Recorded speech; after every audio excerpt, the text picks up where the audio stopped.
What does gaslighting have to do with the decades following the JFK assassination?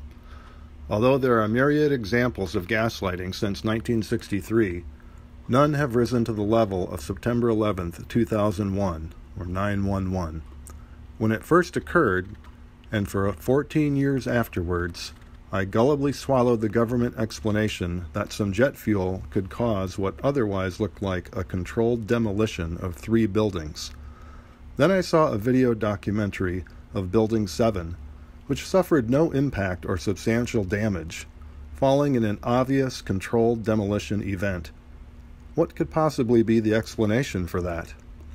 And then I saw the testimony of architects, civil engineers, and demolition experts on websites such as Architects and Engineers for 9/11 Truth. As they pointed out, World Trade Center Towers 1 and 2 didn't really suffer any significant damage either. Even a full load of jet fuel was a minor injury against the strength of these buildings.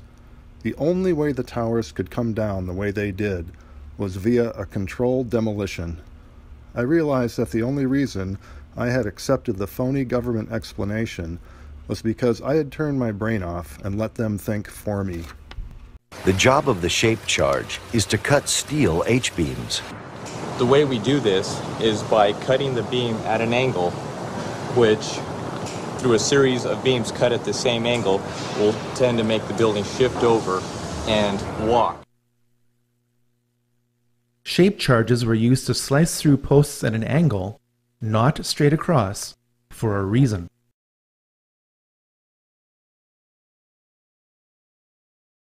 The trouble with realizing that 9/11 was a case of 3 controlled demolitions, with jet crashes as a pre-planned covering event, is that it also forces you to realize that this type of operation requires years of planning, months of security-violating access in order to place the explosives, and vast amounts of resources, expertise, control, and authority.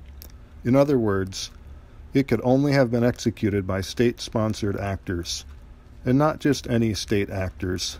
It had to be officials from within our own government, even if they had help from other entities, such as Israel's Mossad.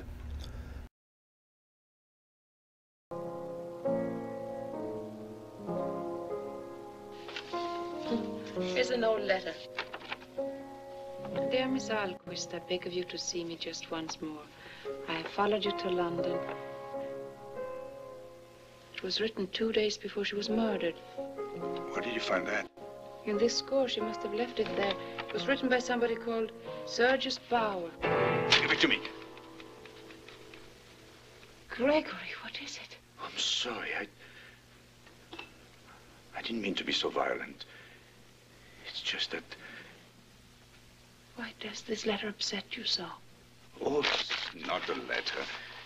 It's just that I'm upset for you. All these things are reminding you of her. You said that you had lost your fears, and now everything you touch here brings them back home, my dearest. While you're afraid of anything, there cannot be any happiness for us. You must forget her. You don't have to be an expert in all the facts, such as strategic objectives, operational details, cui bono, i.e. who benefits, and the cover-up, to know what you've seen with your own 2 eyes. It was a blatant, undeniable, controlled demolition. And the officials in charge at the time, such as FBI Director Robert Mueller and DOJ Criminal Division Director Michael Chertoff, were in quite a hurry to cover up all the evidence of a controlled demolition, including immediately hauling away more than 50,000 tons of structural steel to have it melted down in China. And then they told us to our faces that we didn't see what we knew we had just seen. I call that uber gaslighting.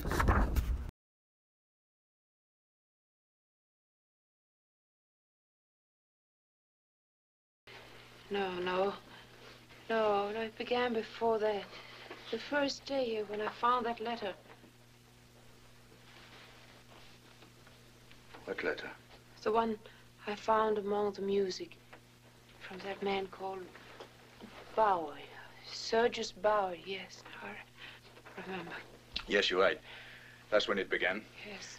I can see you still, standing there and saying, look at this letter, and staring at nothing. What? You had nothing in your hand. What? I was staggered. But I didn't know then how much reason I had to be. I don't know. What reason? I didn't know then about your mother. What about my mother? Your mother was mad. Oh, Gregory. She died in an asylum when you were a year old.